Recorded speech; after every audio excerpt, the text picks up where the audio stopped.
Everything's the same medical here. Quick turnaround. So we'll see how, what version of Haas we get. And then Sam's been added just with a back. He's got some just back spasms that he's dealing with from the game, which he did not. He was limited today. So see where that goes with him. With that trio of seniors, was there a meeting like you had? I remember just 2 years ago talking about like Adama, Andre, Jordan. Did they have that sort of meeting going into this year? No, there wasn't. A meeting with Samson and Hassan. I'd imagine. I just think at that time in at the conclusion of 22 season and how it ended and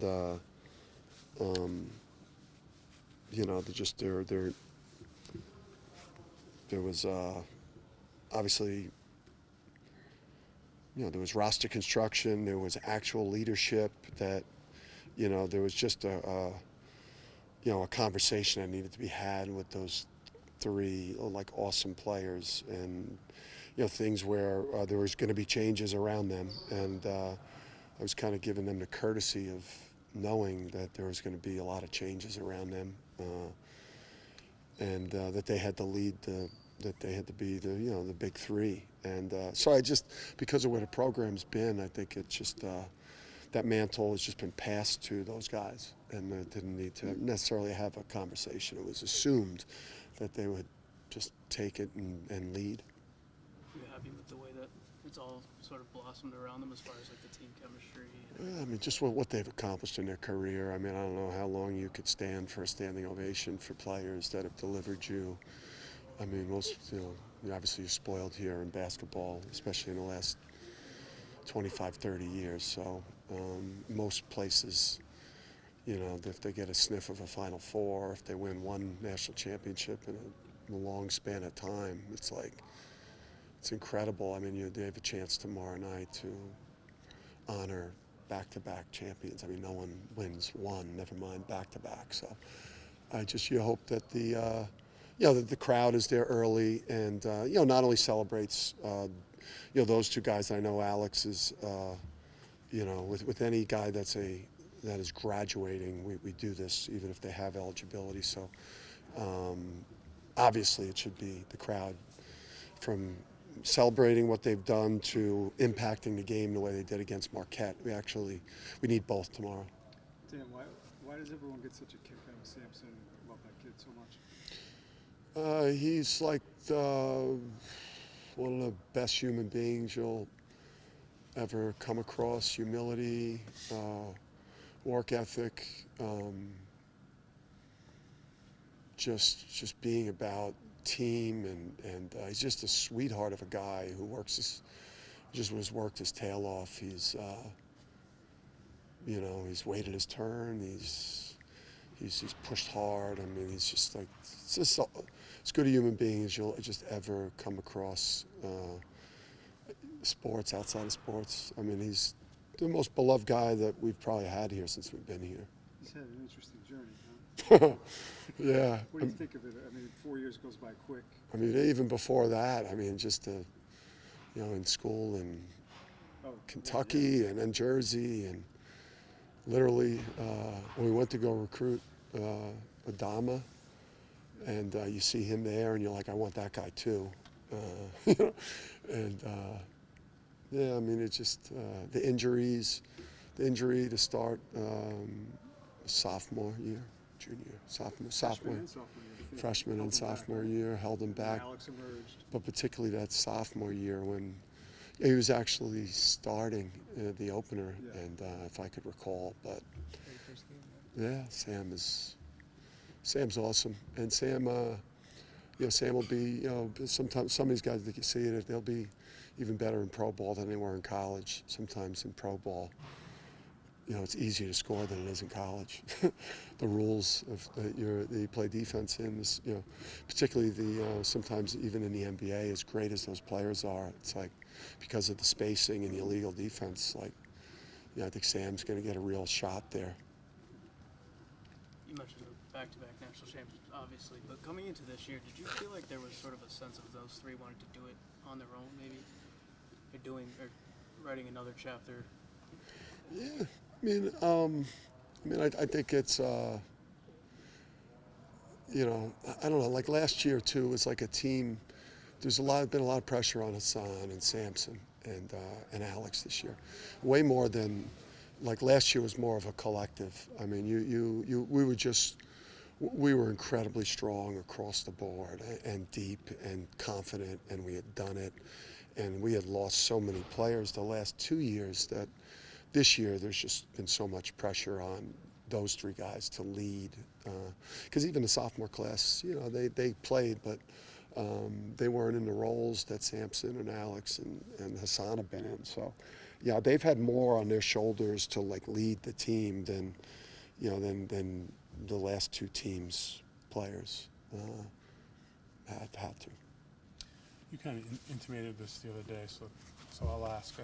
Obviously, Haas and Samson, it's over tomorrow here, but there's probably a few other guys, right? Who are probably the last game tomorrow. Whether it's NBA or you even mentioned the portal. I mean, how do you handle that? I assume you wait till after the season, but do you have a grasp on potentially who or I don't know. You try. You are obviously meeting and talking and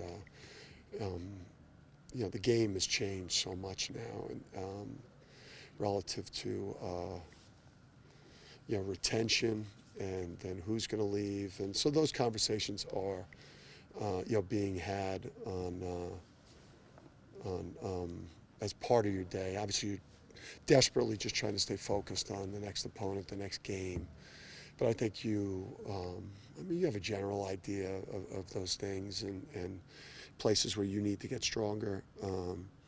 People that you think, that you believe will be back or know will be back or have a sense will look for a change of scenery. That's why I think your focus, is, for us, just even the last couple weeks and even, probably for over a month or so has been like, just like we have an awesome group of guys on this team, like don't tarnish that by all those things, the portal, and NIL valuation, and, like the last thing Alex needs to think about tomorrow is, the NBA and whether he's coming back to school or not. Is this my last game? I think, those are conversations that we'll have when the season's over in a real responsible, reasonable. The good thing about the people that we've had in the program is I think for the most part people have been making the right moves. I think people that should leave or was in their best interest to leave, either NBA or portal, have made those decisions and it's been better for them. And then the people that have stayed have made the right choices. And we always, we tell them honestly what we think they should do and what it would be like if they stayed. Probably one or two guys who maybe kind of surprised you a little bit that they left. Is that fair to say, without naming names? Or? I would say one since I've been here. I would say one since I've been here. And that's it. That's going to the NBA or one that was surprising. I would say the rest of them, made sense for both parties. I think it's pretty, it's pretty clear. I have to do one or two more just to make sure we get Samson in. Speaking of Samson, you mentioned his gentle personality that comes across. He's pretty chippy on the court. He is. Yeah, he's always up. That's what I think. He plays with a motor and a desperation, and I think that's.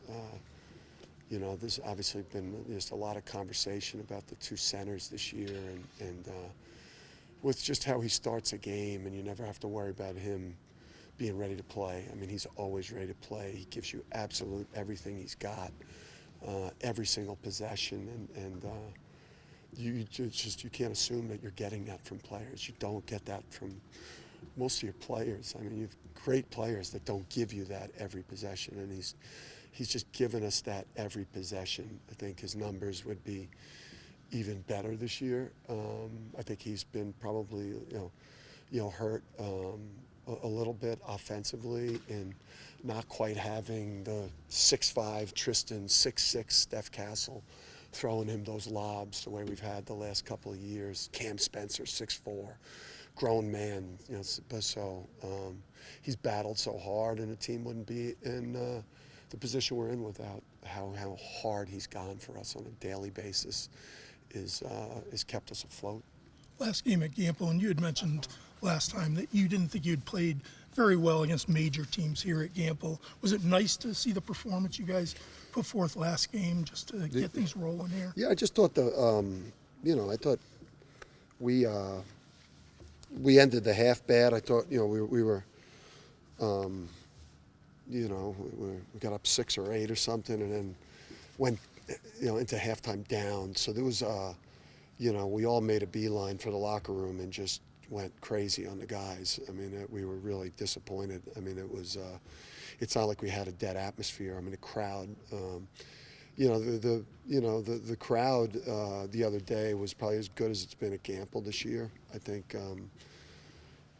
they helped us play better. They helped Marquette play worse, and that's what you need from a great home crowd when you have kind of a team in a season like we had this year, where you need that extra to put you over the top, where they're not kind of disappointed that the crowd didn't kind of watch the game kind of looking and wondering or disappointed. Hey man, where are the lob dunks and the NBA threes and the 30-0 runs? Like the crowd the other day was like, they willed us to it. They helped us play better. They helped them help Marquette play a little worse, and that's what we need from them tomorrow. And the guys, I think obviously the players deserve that. Tomorrow's a big game for us to try to get to 14-6 in the league, and in a down year, I guess for us, a year where we stink, to be able to get to 14-6 in the league would be good for us.